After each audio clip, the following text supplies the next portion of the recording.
Well, hello, everyone, and thank you for attending our COVID-19 webinar follow-up series.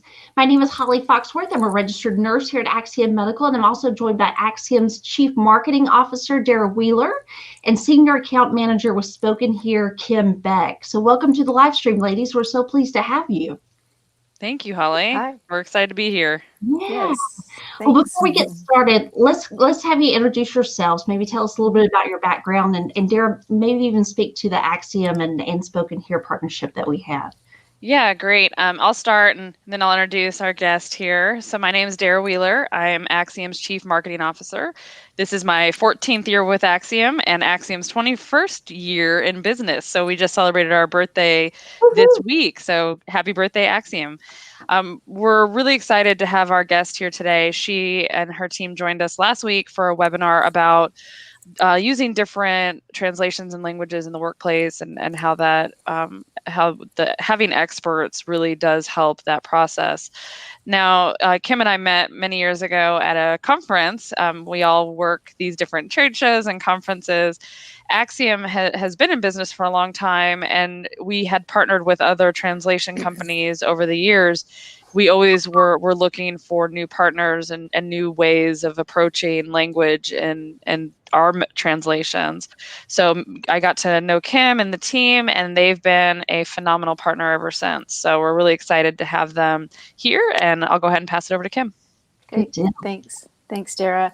I appreciate you having me here, and I love our partnership. I'm with SpokenHere Language Services. I'm our Senior Account Manager. And I've been with SpokenHere for a little over 5 years, and I've been in this industry and with our CEO for in this business for about 10 years now. And like Dara said, we met some years ago and just kind of talked and got together, and we've developed this relationship over the years that's been great. And I just appreciate being able to help them and be here and talk to everyone. Fantastic. Well, last week in the webinar, whenever we spoke about the importance of effective communication with multilingual populations, one of the points that really stood out was when you explained the why. Why is it important to bridge these language gaps, and what impact does effective communication really have? And so, as you both had pointed out there, there is a direct correlation that's between health and safety. And so it made me think about this year, and in particular, how important it is to be able to disseminate some of that public health information and to be able to educate the nation about COVID-19, or everything from learning about the virus to understanding how to protect ourselves and even when to seek treatment. So, we have to have this ability to communicate with everybody in a way that they understand. It can't be one of those one-size-fits-all solutions. So I really commend those that have recognized this need and are engaging partners to help bridge this gap here. But moving on to the questions that we had that came from the webinar this last week, Casey had brought up a really great point. It extends beyond normally our first degree of reach here, but she was asking about suggestions for better communicating with limited English proficiency parents about their school safety plans. Do you have any thoughts on that? Yeah, actually I do. As far as, communicating with those parents, obviously it's vital to get the safety plans and safety information out to all parents. And, if you provide information to your English speaking students, whether it's written or orally, we suggest that you provide that information translated as well. So if you send something out to a parent in English, especially if you're dealing with a large population that's speaking the same language, we would suggest you have that information translated into that language and send it out. Alternately, if you're dealing with just a few parents, a handful or so, and, it might be more cost effective to have a remote interpreting service, just interpret the information as opposed to, and if you have several languages that you need, that might be more cost effective than having it translated into each language. But, if you are reaching out to the parents and you're showing that you care, they're going to participate, you're going to have, you're in turn going to have kids that are going to participate, because we all know that, if they think that if they see their parents parents, involved, they're going to be involved too. They're going to be more involved and engaged in school. So everybody wins in that situation. So, Yeah. you're getting vital information out, and then you're also getting kids more engaged and involved in school because you're including their parents. For sure. And Dara, we've kind of ran into some of this as well in some of the check in the school apps, our apps, and how we can kind of communicate with them there. Is there some options that we've seen that have worked well with parents from that end? Yeah, great question.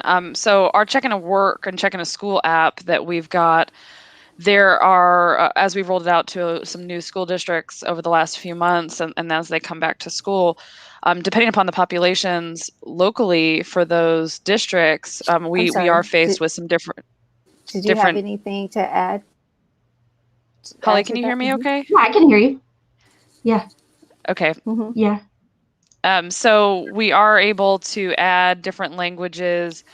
So one of the recent school districts we've got is the Houston ISD, and we had a huge Vietnamese population for Houston ISD. So we are in the process of translating the app, as well as making sure we have Vietnamese available through SpokenHere as part of the services we're providing to the team. Good deal. Okay. Well, the next question we had came from Roger, and he was asking how could he verify that some of their Spanish-speaking employees know when and how much medicine to take following an injury?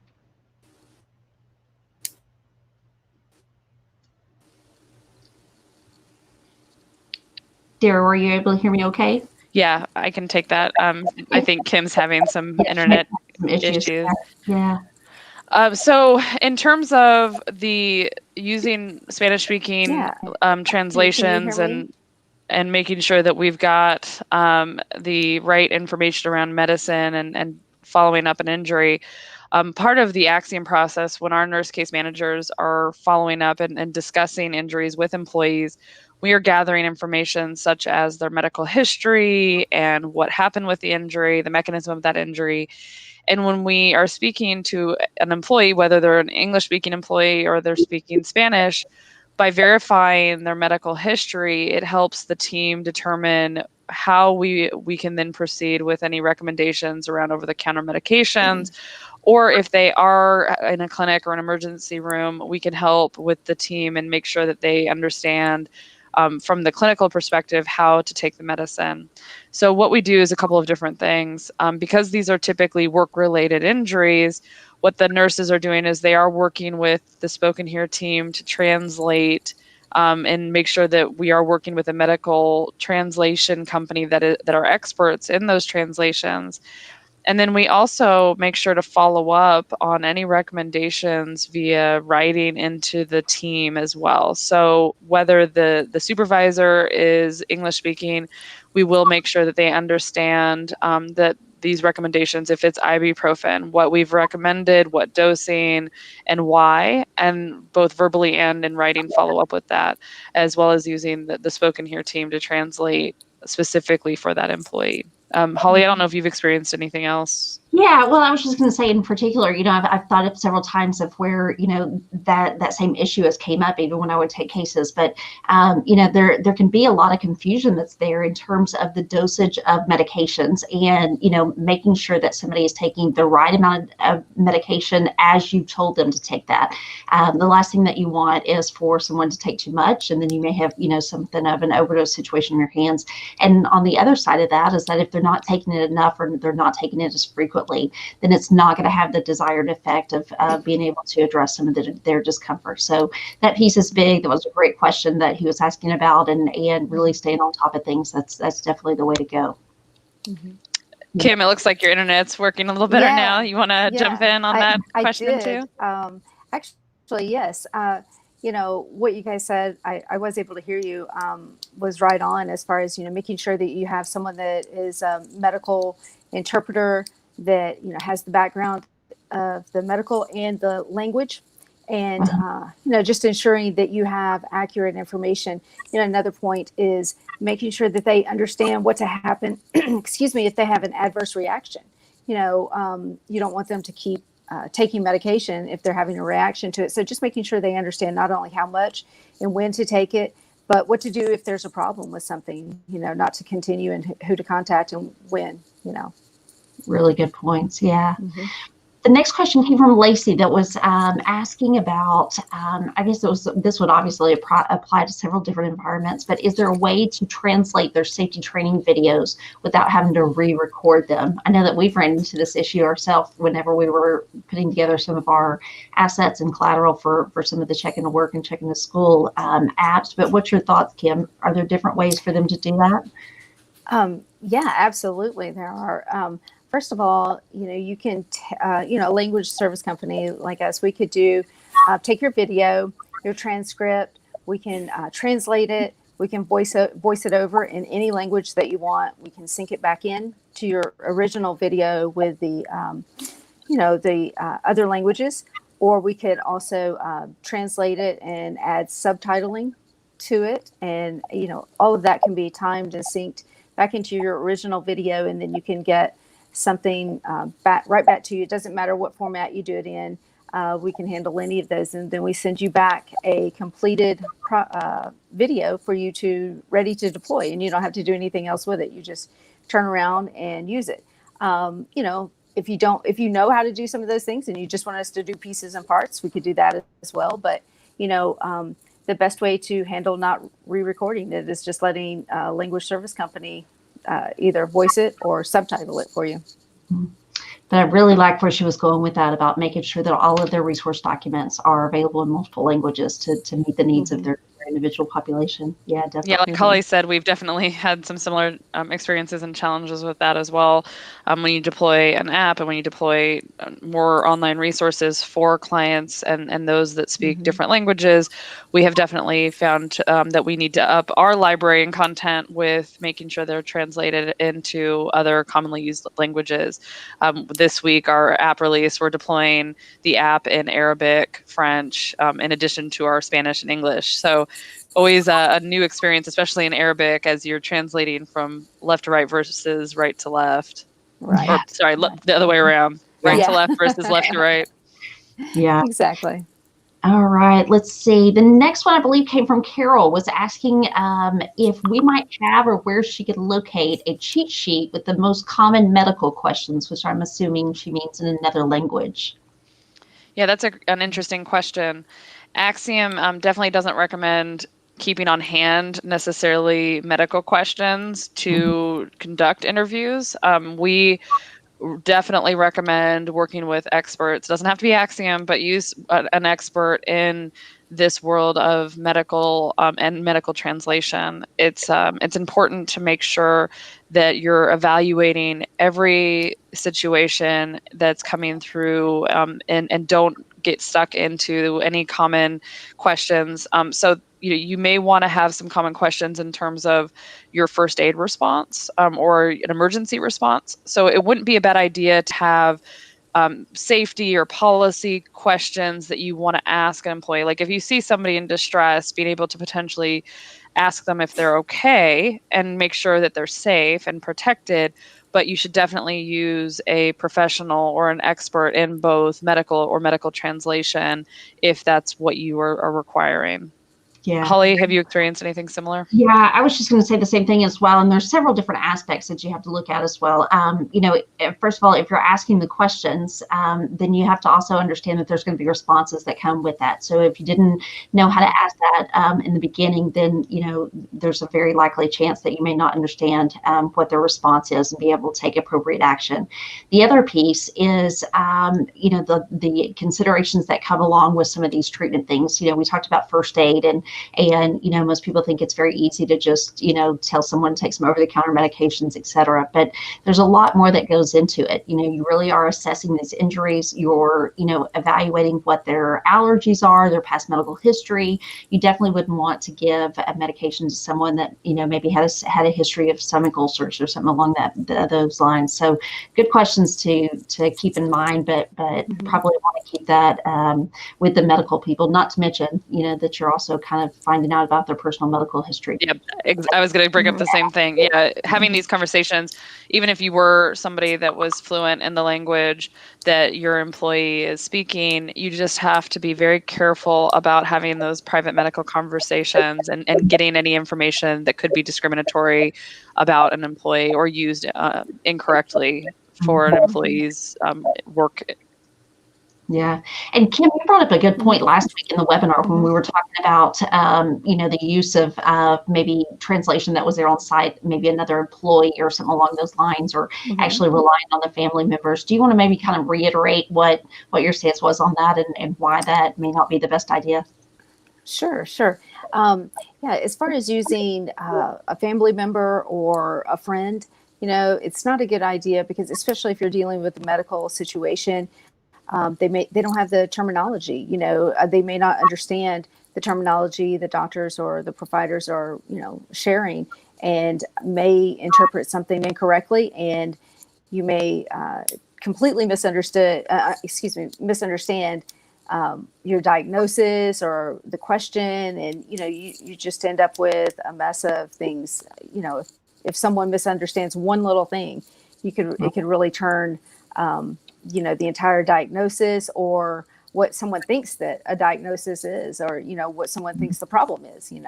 And as far as using employees, just definitely not a good idea. What you were saying, Dara, as far as privacy, you're looking at HIPAA compliance, but you're also in the workplace, you just have a right to privacy, and you're violating that if you're letting another employee come in and interpret. There may be something that is not, that they wouldn't want that to be out in public knowledge. So just definitely not good. And actually it actually could bring some legal liability on you, both in HIPAA and the right to privacy in the workplace. So yeah. Another aspect of that, Darren, I think you brought this up last week, was, that there's different dialects to some of the different languages. What was it that you said about that? It seemed like you had a great example that made a whole lot of sense that we talked about last week. Yeah, dialects are important. So if you have somebody who's a Spanish speaker, depending upon their dialect, just because they speak Spanish and you have somebody else who can speak Spanish there on site, doesn't necessarily mean that some of those nuances aren't missed. Right. And one of the important things about partnering with somebody like SpokenHere is that you can specify dialect. And for example, Axiom works a lot in Canada, and we work a lot with French Canadians and Quebecois. And Quebecois as a language is very unique, and it's different than Parisian French.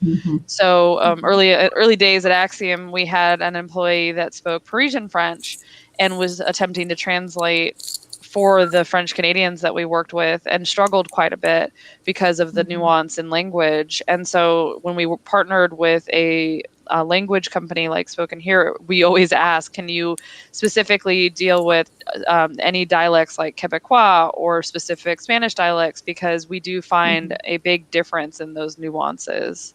Good points. Good point. There are a ton of different dialects in Spanish. I mean, most people think Spanish is Spanish, but it's not at all.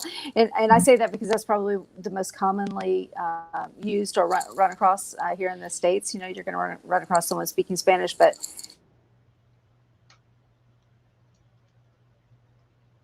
doesn't necessarily mean that you can understand it and communicate with them if you have the dialect. Good points. Yeah. All right. Well, our final question came from Ronnie, and it was specific to where he could get COVID-19 workplace health information in languages other than English. Yeah. I mean, I can speak to that if you want. I mean, unless you wanted to jump in, Derek, but I'm sorry, I didn't hear you. Yeah. Oh, okay. Yeah. Go ahead, Kim. Yeah. I would just personally, I suggest going to the cdc.gov website. They have a wealth of information there for you. Everything, you go to the cdc.gov, and then I think it's under the workplace and school and community tab, and you can find all kinds of information, everything from how to disinfect something to, safety plans and things like that. And actually that's something that we could, information. The person that was asking about safety plans with schools, they might find helpful information there as well, because I know they do have information specific to schools. But all that information is there. It's in multiple languages. It's free. You can download it, use it however you want. And also, we've translated a lot of information for hospitals, just how to, signs and symptoms, things to be aware of that they provide for your community, their local community. So that might be another resource that you could go to a local hospital or clinic and see if they had information that was available, because, everybody wants to get this information out there, because we want to make sure everyone is safe and healthy. And, it's just available in a lot of places right now. Yeah.